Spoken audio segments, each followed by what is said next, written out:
despiadados del mundo. Fue la mayor cantidad de muertes atribuibles a un solo asesino múltiple en la historia de los Estados Unidos. Y eso era un chico norteamericano matando a chicas norteamericanas. Pero, ¿qué lo llevó a cometer estos macabros crímenes? Cada una de las víctimas había sido abierta y sus órganos habían sido retirados. ¿Fue la naturaleza? Su padre cometió crímenes sexuales. Es el sujeto más desquiciado que jamás haya conocido. ¿O las circunstancias? El padre comenzó a quebrarle los dedos a la madre, uno por uno, frente a sus hijos.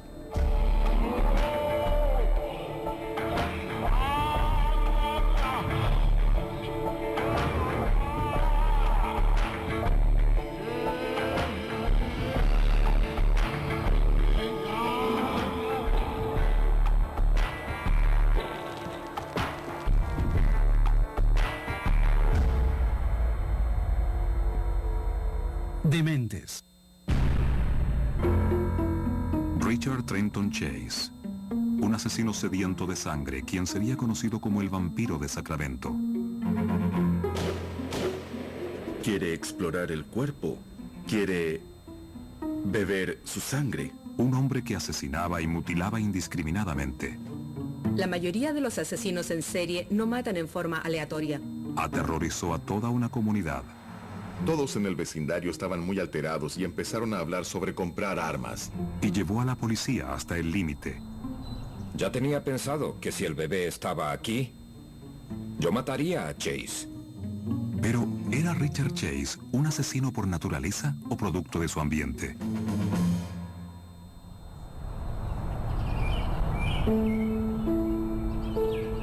Sacramento, California.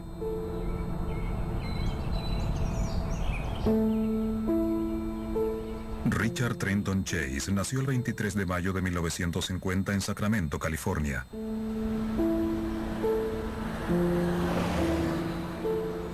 En muchos aspectos, su niñez fue normal.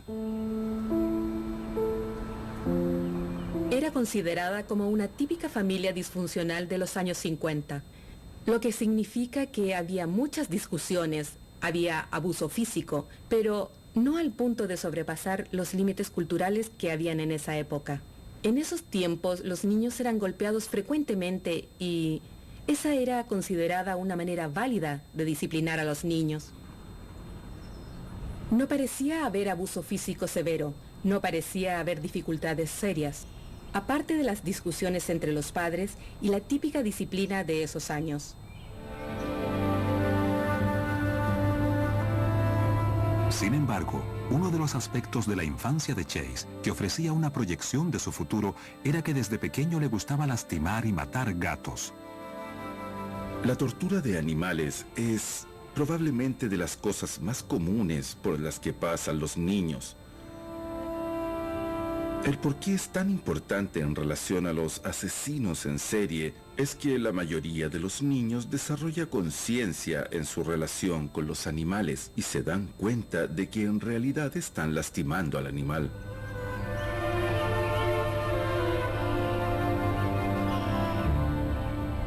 Y por supuesto, si sigues torturando o mutilando animales, en realidad no has aprendido a desarrollar la conciencia en la forma en la que los niños normalmente desarrollan la conciencia a medida que van creciendo.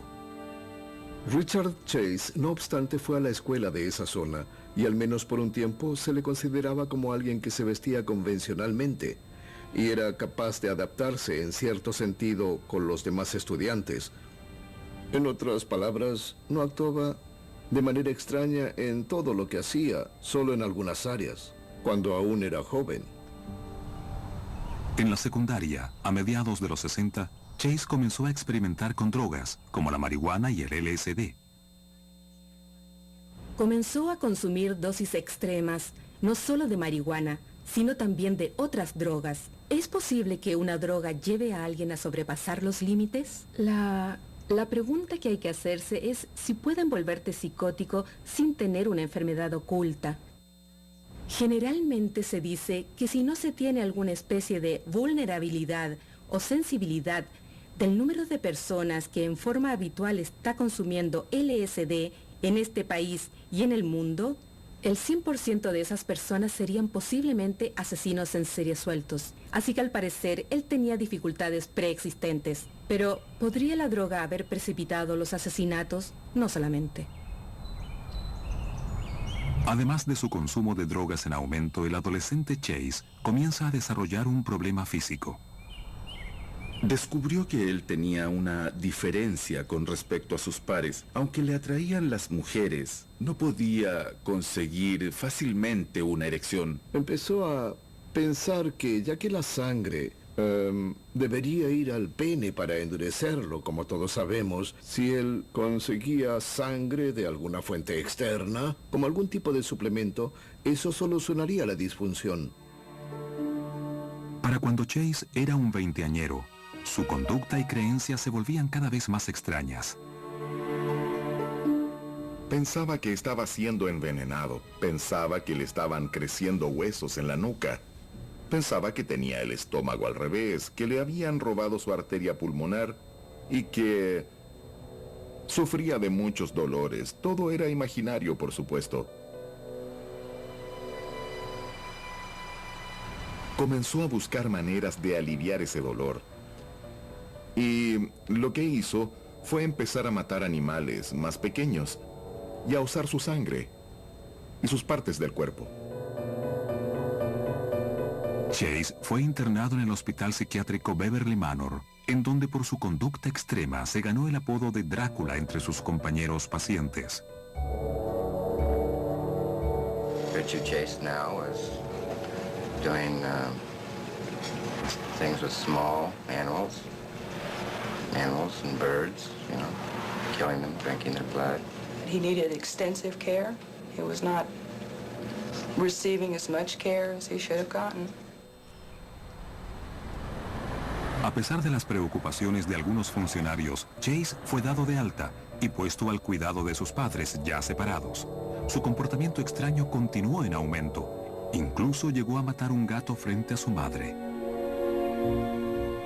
Una vez llegó la madre y lo vio despedazando, supongo que una mascota, y restregándose su sangre en la cara, y ella no lo reportó. Pero la matanza de gatos era solo el principio para Richard Trenton Chase. Creo que un acontecimiento importante en relación a la transformación de Chase en un asesino en serie fue lo que ocurrió en agosto de 1977 en Pyramid Lake, donde había una reserva indígena.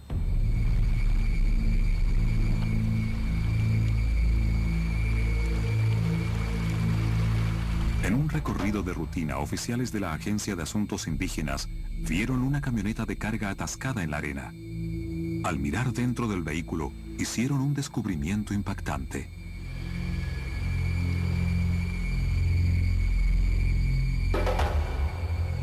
En la camioneta había muchas manchas de sangre, algunos rifles y, lo más truculento, un cubo, y dentro del cubo había un hígado. Y, por supuesto, en ese momento se preguntaron si había ocurrido un asesinato. Los oficiales revisaron el área con binoculares. Intentaron descubrir quién habría sido responsable de esta horripilante escena de matanza. Sentado sobre una roca a unos 800 metros de distancia, ven a una figura desnuda que inmediatamente huye en dirección opuesta. Estaba completamente desnudo. Tenía sangre por todo su cuerpo. Así que estaban seguros de que había matado a alguien y lo arrestaron. El hombre se identificó como Richard Trenton Chase, de 27 años, de Sacramento. Y dijo que la sangre que cubría su cuerpo y el vehículo era suya, que había emanado de su piel. Mientras Chase estaba bajo custodia, se hicieron pruebas a la sangre y al hígado. Ambas provenían de una vaca. Chase fue puesto en libertad, sin cargos. Luego, a fines de 1977, después de años de cazar animales, Chase comenzó un juego mucho más grave.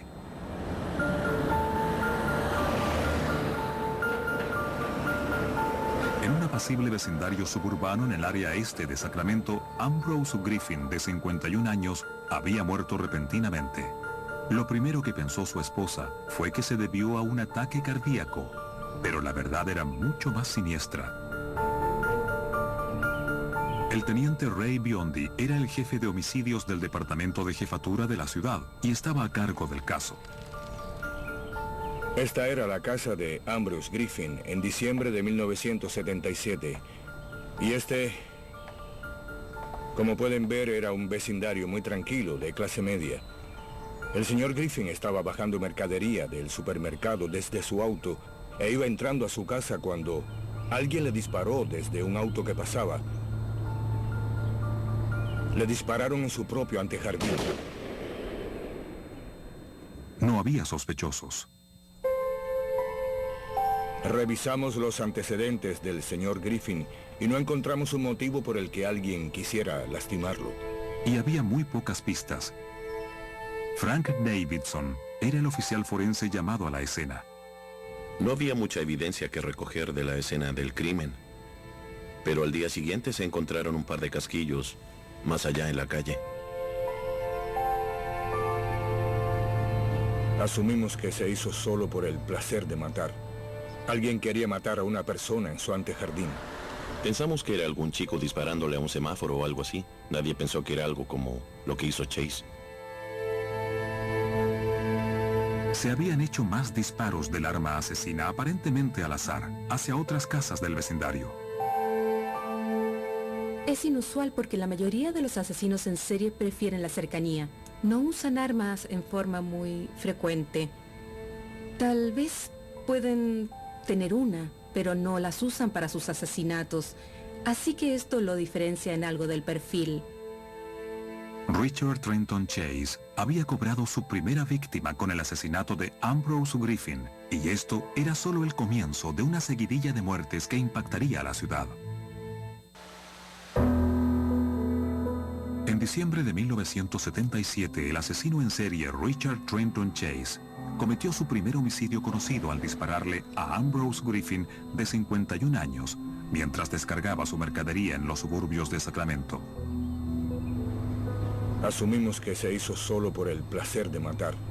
Alguien quería matar a una persona en su antejardín. La naturaleza aparentemente circunstancial del crimen dejó a los detectives con pocas pistas.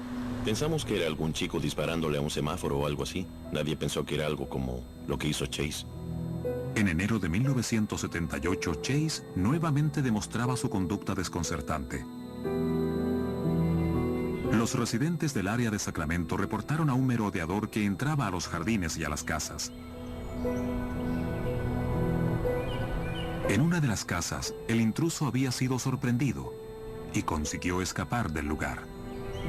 La casa era un desastre. Chase había orinado dentro de un cajón de ropa de bebé y había defecado sobre la cama de un niño. Esta es la conducta de alguien que quiere el control completo sobre esta escena en particular y sobre la casa específica que invadió.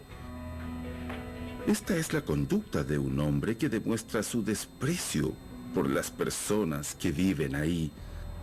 En definitiva, no piensa con claridad, no piensa racionalmente. El 23 de enero de 1978, Chase atacó nuevamente. Esta vez no fue un simple disparo desde un auto.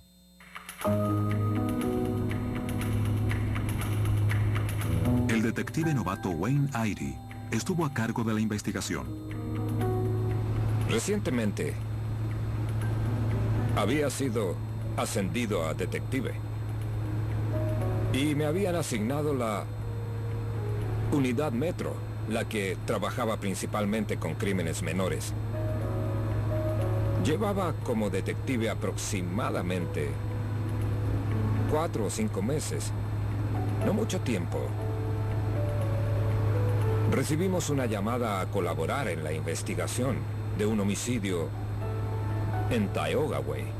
Cuando llegamos al lugar nos advirtieron que habían encontrado a la víctima en la residencia y que creían que le habían disparado. Y que la habían abierto con un cuchillo.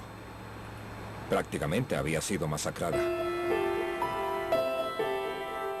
El jefe de homicidios Ray Biondi fue uno de los primeros en llegar a la escena y de inmediato detectó un sello del siniestro. Lo primero que notamos antes de siquiera entrar a la casa fue una bala calibre 22 sin usar en el buzón. Pero no estaba preparado para lo que vería adentro. Entré por la puerta principal. Había basura repartida en el suelo y un claro rastro de sangre que iba desde la sala hasta el cuarto principal en la parte de atrás.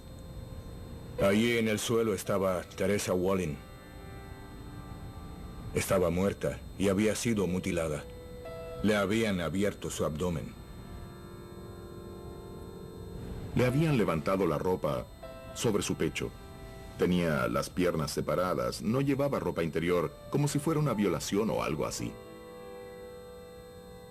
Habían hecho una incisión a través del estómago, en ese ángulo, y aparentemente habían estado moviendo los intestinos y sus órganos internos.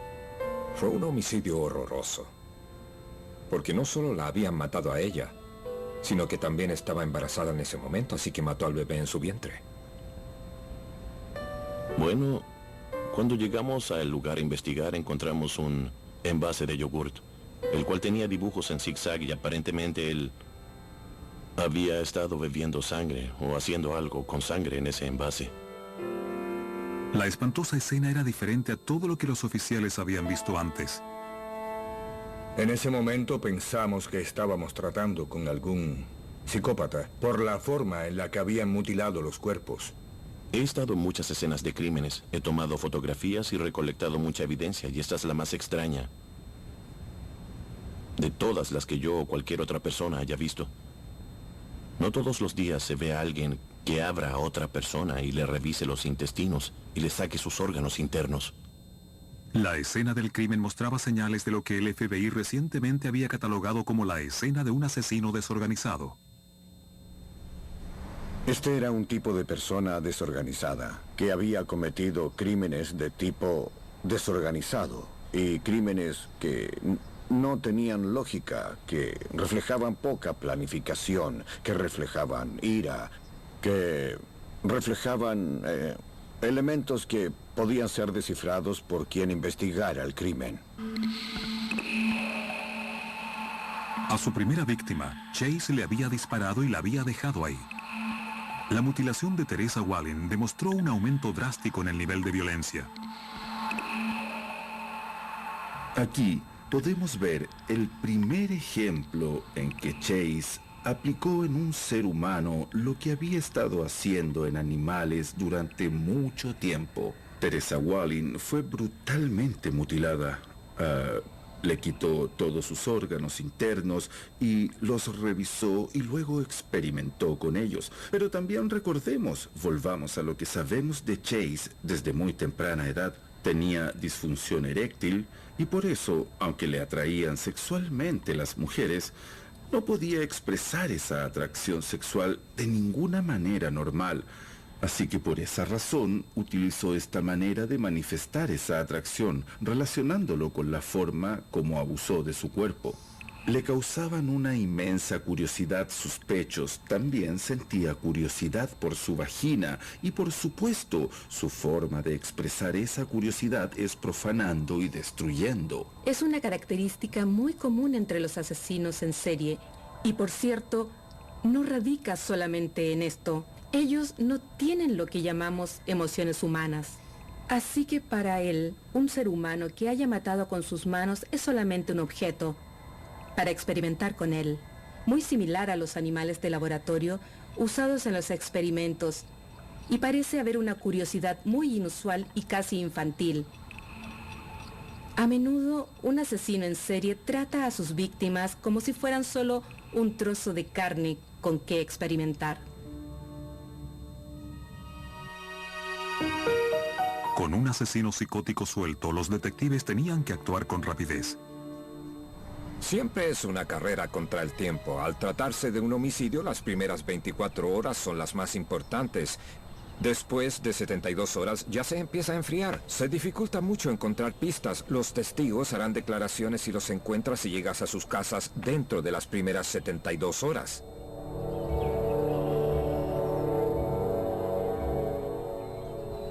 Fui puerta a puerta para hablar con quien fuera. Golpeé puertas para averiguar si alguien había visto algo. Y de hecho, uno de los vecinos con los que hablé había visto a Richard Trenton Chase. Entonces no sabíamos quién era, pero me describió a un hombre blanco y también su ropa, y que había ido caminando desde el pórtico de este señor hacia la casa de Teresa Walling. Mientras aumentaban las noticias del asesinato, también aumentaba el miedo. Al día siguiente salió en las noticias y todos estaban muy alterados en el vecindario. Empezaron a hablar sobre comprar armas y ese tipo de cosas. Creo que la diferencia en este caso fue lo horrendo y el terror que causó en la víctima. Ese día, Teresa Walling estaba sacando la basura. Estaba embarazada, le dispararon y la abrieron. Yo vi la fotografía de ella. Y vi el terror que reflejaba su rostro aún muerto. No puedo borrar esa imagen. Lo que los residentes y detectives de Sacramento no sabían es que Chase estaba a punto de volver a atacar y esta vez lo haría con más ferocidad. Enero de 1978, el asesino en serie Richard Trenton Chase ha atacado 2 veces en los suburbios de Sacramento. Primero, el misterioso disparo desde un auto a Ambrose Griffin, de 51 años. Asumimos que se hizo solo por el placer de matar. Alguien quería matar a una persona en su antejardín. Luego, el sorprendente asesinato de Teresa Walling, embarazada de 3 meses. La víctima había sido abierta con un cuchillo. Estaba prácticamente masacrada. Encontré un envase de yogur usado y aparentemente había estado bebiendo sangre en él. Se respiraba el miedo en la comunidad. Rápidamente fueron desplegados grandes operativos para atrapar al asesino desconocido antes que atacara nuevamente. Todos estaban muy alterados en el vecindario y empezaron a hablar sobre comprar armas y ese tipo de cosas. Luego, el 27 de febrero de 1978, el jefe de homicidios Ray Biondi recibió el aviso de que habían encontrado 3 cuerpos más.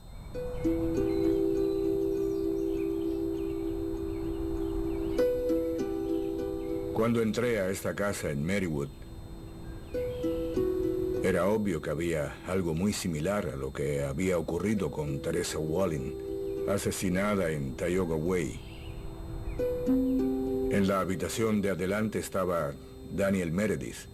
Le habían disparado en la cabeza y claramente fue una ejecución, ya que había estado de pie. Al entrar al cuarto trasero, encontré a Evelyn Miroz. La habían matado y mutilado. Tenía abierto su abdomen. En un principio no lo vi, pero luego vi que al otro lado de la cama estaba su pequeño hijo de 5 años, también con un disparo en la cabeza. Había una bañera llena de agua ensangrentada y nos encontrábamos en esta cruda escena de matanza y casquillos, calibre 22. Estábamos muy seguros de estar tratando con el mismo asesino. Se podría decir que en esta oportunidad había muchas similitudes con el caso del asesinato Tioga Way, en cuanto a que las víctimas estaban abiertas y que algunos órganos habían sido retirados y la sangre también. Y además, la víctima femenina en este caso fue sodomizada. De joven, Chase había tenido dificultades con las relaciones sexuales, pero ahora algo había cambiado. La disfunción eréctil no es poco común entre los asesinos en serie, aunque muy frecuentemente son capaces de tener relaciones sexuales cuando la víctima está muerta. Algunos asesinos en serie se concentran en el acto, otros asesinos en serie se concentran en el proceso. Cuando me refiero al acto, me refiero a que la necesidad psicológica de matar para el asesino se satisface solo con la muerte de la víctima. El asesino no le hace nada al cuerpo de la víctima porque ya consiguió todo lo que quería realizar. Por otro lado, Un asesino en serie concentrado en el proceso quiere pasar tiempo con el cuerpo de su víctima. Y eso es muy común en relación a lo que Chase hizo con Teresa Wallin y lo que hizo con Evelyn Miroth. Quería explorar su cuerpo, quería beber su sangre, quería relacionarse con el cuerpo de manera sexual. Y mientras más tiempo pueda quedarse con la víctima, podrá eventualmente sostener por más tiempo la sensación de satisfacción sexual. Aunque había muchas similitudes con el previo asesinato de Teresa Wallin, ahora la policía estaba frente a un factor nuevo y más urgente.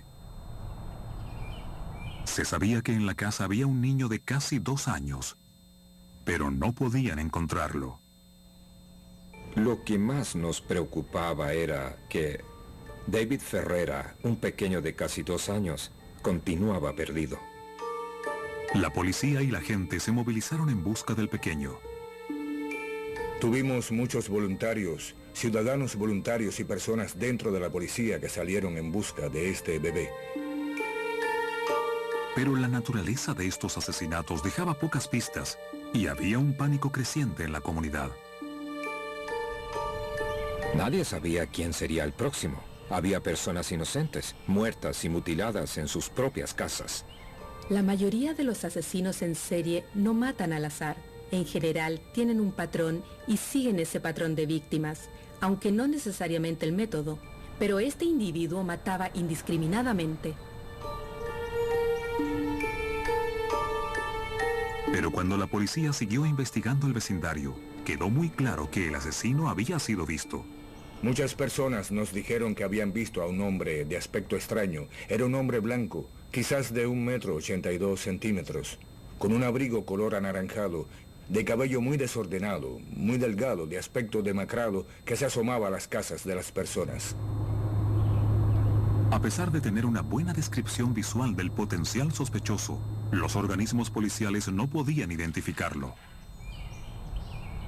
Se había visto otros hombres blancos, jóvenes de cabello largo. Pero en ese entonces eso no era inusual. Estamos hablando de los 70, la era de los hippies. Estaba de moda tener cabello largo. Todos usaban cabello largo en esa época. Pero pronto los detectives tuvieron suerte. Una chica que había ido a la secundaria con Richard Chase vio un dibujo del rostro del sospechoso y recordó un encuentro que tuvo en el centro comercial Town and Country el día del asesinato de Teresa Wallin. Ella vio a este hombre totalmente sucio, de cabello largo, con manchas por todas partes y de mirada perdida. Era un sujeto que tenía un aspecto demasiado extraño. El problema es que ella había sido compañera suya en la escuela secundaria y ella no lo reconoció. Entonces él se acercó a ella y por supuesto ella se asustó un poco en ese momento por su apariencia. Y él le preguntó si recordaba a un chico de la secundaria que había muerto en un accidente de motocicleta. Y ella le dijo, ¿quién eres tú? Y él le dijo, Rick Chase. Se asustó tanto que subió rápidamente a su auto y se fue de inmediato. No pensó más en ello hasta que vio el dibujo unos días más tarde esa semana. El detective novato Wayne Irie fue el encargado de interrogar a los testigos. Nancy Holden me dijo que creía que él tenía sangre en las manos. Al revisar su historial, descubrieron que Chase tenía antecedentes previos con la ley, incluyendo el incidente en Pyramid Lake. También consiguieron una dirección. Entre los detectives las emociones eran muy fuertes mientras iban a confrontar al hombre sospechoso de haber matado a 5 personas y haber secuestrado a un niño de menos de 2 años. Cuando íbamos en camino, el detective Roberts, Ken Baker y yo estábamos convencidos de que Richard Chase era nuestro asesino. Ya tenía pensado que si el bebé estaba ahí, yo mataría a Chase. Así de simple.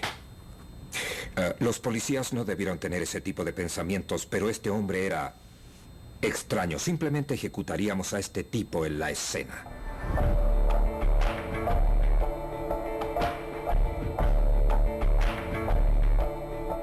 Cuando llegamos al conjunto de apartamentos, nosotros estacionamos en este lugar y nos contactamos con la administradora.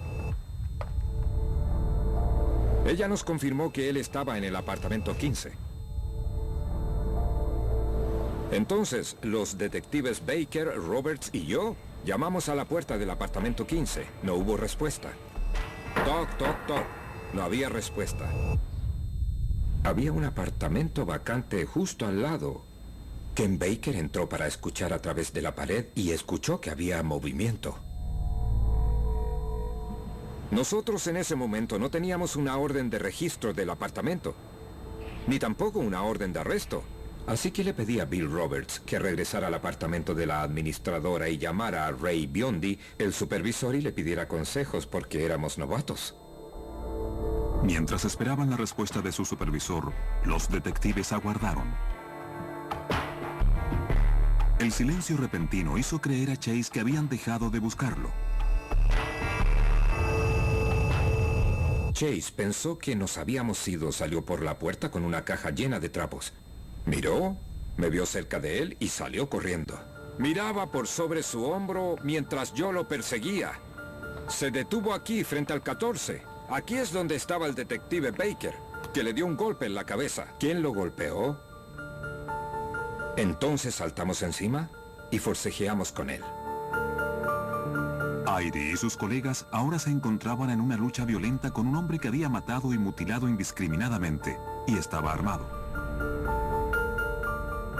Llevaba su pistola en una correa en su pecho bajo la chaqueta. Desenfundé mi revólver de servicio y se lo puse en la cabeza. Le dije que dejara de forcejear o le volaría los sesos. Él no dejó de forcejear y fue entonces que me di cuenta que yo no era como él. Aunque creo que podría haber sido un buen tiro y hubiera sido bien justificado. No podía matarlo, aunque hubiera podido justificarlo. Porque las personas normales, incluyendo a los policías, no son como estas personas. Él es un asesino despiadado y nosotros no. Los detectives finalmente lograron dominar al sospechoso sin haber hecho un solo disparo. Cuando Chase fue detenido, los detectives entraron al apartamento 15 en busca del bebé perdido, David Ferrera. Casi todo en el apartamento estaba con sangre. El sofá estaba cubierto de sangre. También el mesón de la cocina, el fregadero y el baño. Y la alfombra. Había una sustancia extraña dentro de unos frascos en la nevera. Dentro de una licuadora había lo que parecían ser restos de órganos, tal vez de animales o humanos. Podrían incluso haber sido mezclados con bebida cola. Pero el bebé perdido no estaba en ninguna parte. El 28 de enero de 1978, el asesino en serie Richard Trenton Chase fue capturado escapando de su apartamento en Sacramento. Tras él había un rastro de asesinatos y mutilaciones que habían dejado 5 muertos y un niño de casi 2 años, David Ferrera, perdido. Al registrar su apartamento encontraron evidencias que lo inculpaban. El sofá estaba cubierto de sangre, también el mesón de la cocina, el fregadero y el baño. Dentro de una licuadora había lo que parecían ser restos de órganos, tal vez de animales o humanos. Pero no había rastros del niño perdido. El detective que había hecho el arresto, Wayne Airy, fue quien tuvo la oportunidad de interrogar a Chase primero. Durante el interrogatorio, admitió haber matado perros. Probé con todos los trucos que conocía, pero nunca admitió haber matado a personas. Y entonces me di vuelta para buscar más fotografías y cuando me volví así, la cabeza de Chase estaba aquí al lado, junto a mi hombro. Me asustó. Yo entonces me di vuelta, su cabeza estaba aquí. ¿Qué rayos haces? Con eso bastó. Eso silenció a ese hombre de inmediato. Ahora, con la experiencia que tengo hoy, creo que si en ese momento lo hubiera abrazado, porque vi cómo se le empañaban los ojos, hubiera cedido y confesado. Puedo asegurar que habría sido así. Irene no había conseguido una confesión sobre el paradero del niño David Ferrera. El abogado querellante Ronald Tochterman se unió a los detectives novatos en el siguiente interrogatorio. Algunas de sus respuestas sugerían un delirio paranoico. Decía que todos estaban en su contra. Incluso mencionó a los nazis, los italianos. Eso era recurrente. Después que lo aconsejaran, dijo que quería un abogado. Recuerdo que en ese momento yo intervine y dije, bueno, en teoría, tiene el derecho a negarse a contestar. Se supone que debemos dejar el interrogatorio en este momento. No voy a insistir, porque en ese momento el bebé seguía todavía perdido. No sabíamos dónde podía estar, así que seguí interrogándolo, pero él no reconocía haber hecho nada. No fue nada comunicativo. Pasaron casi 2 meses antes de que se descubriera el paradero del niño. Arcade Wesleyan Church, Sacramento, California. Lo que pasó es que un cuidador de esta iglesia había descubierto el cuerpo en una caja de cartón en esta área, en el espacio entre estos edificios. El cuerpo estaba muy descompuesto. Estaba decapitado, pero todos los restos y su ropa estaban en esta caja.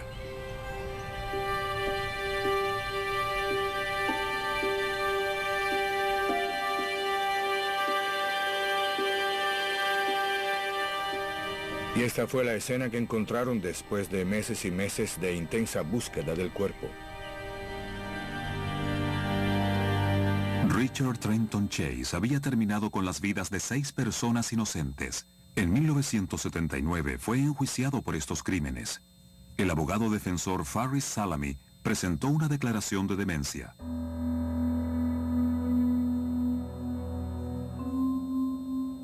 El caso de Richard Chase fue debido a una enfermedad mental.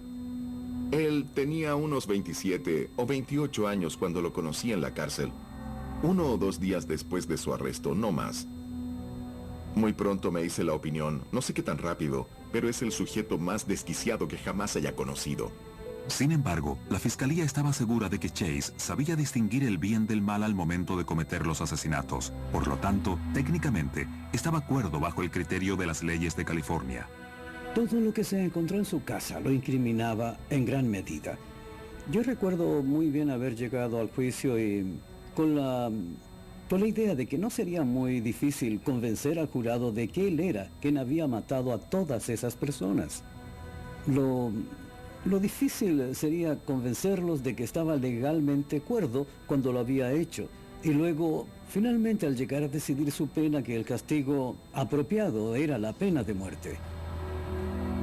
En el estrado, Chase admitió haber bebido la sangre de sus víctimas y haber decapitado al niño para obtener más sangre. Dijo haberlo hecho con fines terapéuticos. Chase se describió a sí mismo como una buena persona, aunque débil de corazón y mente.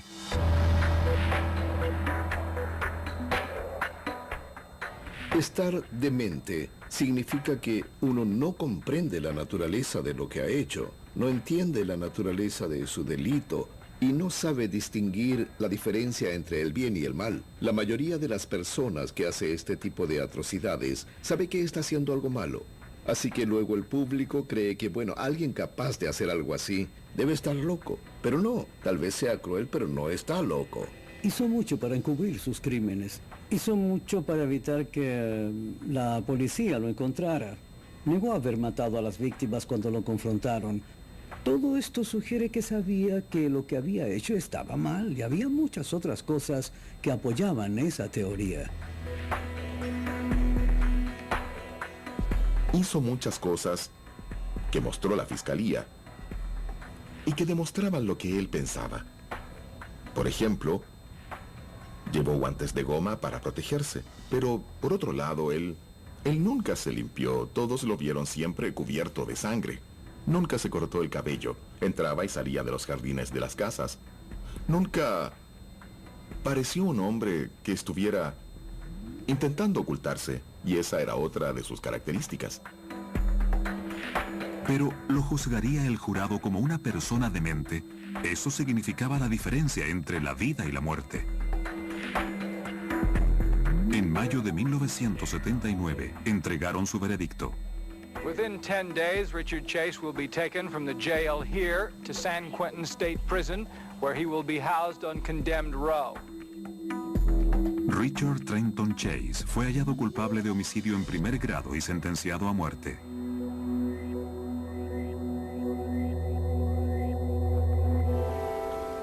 Pero, ¿qué había llevado a Chase a cometer estos horrendos crímenes?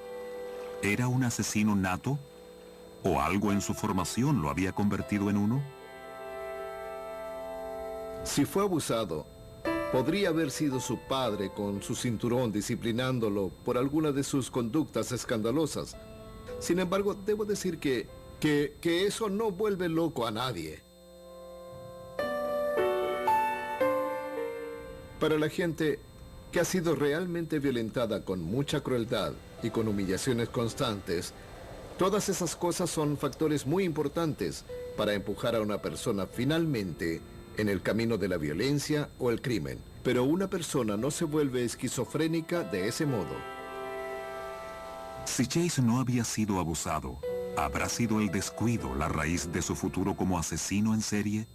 Este hombre era esquizofrénico paranoico, y creo que es muy trágico que no haya recibido la ayuda que hubiera evitado que matara a un número mayor de seres humanos.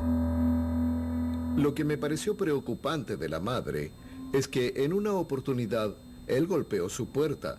Ella escuchó un ruido o algo así, y él estaba ahí, sosteniendo un gato muerto, y tenía su sangre esparcida por todo su cuerpo, y ella no hizo nada. Creo que una vez que empiezas a torturar animales con cierta regularidad, empiezas a darte cuenta que eres capaz de hacer esto y te vuelves insensible al dolor de otro ser vivo que está sufriendo en tus manos, y por lo tanto comienzas a imaginarte que la manera en la que te estás comportando es la correcta para ser aceptado socialmente. Después de eso, es fácil sentir que pueden comportarse de la misma manera, ya no solo con animales, sino que también con otros seres humanos. Creo que la mejor manera de entender a Chase desde un punto de vista diagnóstico es que era esquizofrénico y que luego sufrió una seria crisis en su adolescencia debido a una predisposición genética, agravada primordialmente por el uso de drogas alucinógenas. Ningún ser humano es inmune a la carga genética que trae consigo y a los factores ambientales que indudablemente le influyen. No sé si sufrió de alguna mutación genética, impulsada por los antecedentes familiares que poseía, por las drogas o por las constantes desilusiones que tuvo en sus relaciones. Obviamente, tiene que haber sido un asesino nato, pero para los factores que contribuyeron a ese cambio en su adolescencia, cuando hay cambios importantes en el cerebro, no tenemos la respuesta todavía.